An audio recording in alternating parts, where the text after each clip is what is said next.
I have a question for you. This is interesting. When Brock was first explaining this to me, he was talking about acid and alkaline and this whole, everything that you've been talking about. And I see him, he grabs a lemon, and as he's saying this, he's squeezing it into some water. And I said, well, Brock, what are you doing? Is a lemon not acidic?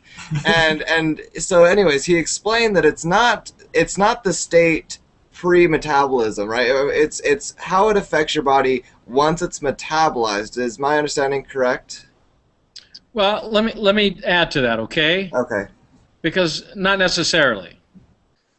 So let me explain this to you. It's very simple. And you can get this out of a Harvard medical text for understanding acid-base chemistry. I mean, they teach this stuff.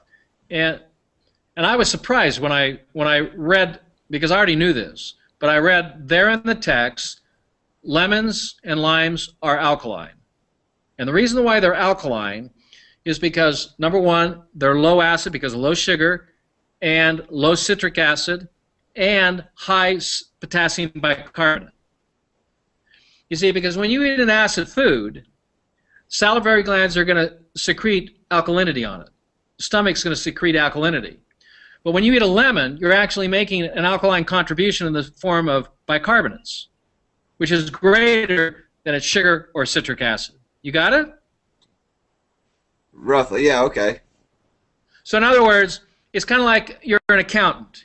You've got credits and debits. Debits is like when you make a withdrawal out of your account, you write a check, that's a subtraction. And credits is when you put money into your account. On the credit side, lemons have a higher amount of sodium bicarbonate, which is a base, or potassium bicarbonate, which is a base, that exceeds its debits, which are citric acid and the sugar in lemons. So when you take the credits and subtract out the debits, you actually have a positive base fruit. That's not true with apples, oranges, pears, or bananas. When you take the debits and the credits, where you take the acid of the banana and its credits, let's say potassium, and then it's high sugar, bananas are about 25% sugar, the sugar and the acids of bananas exceeds its potassium level or its alkaline level, and therefore bananas are acidifying.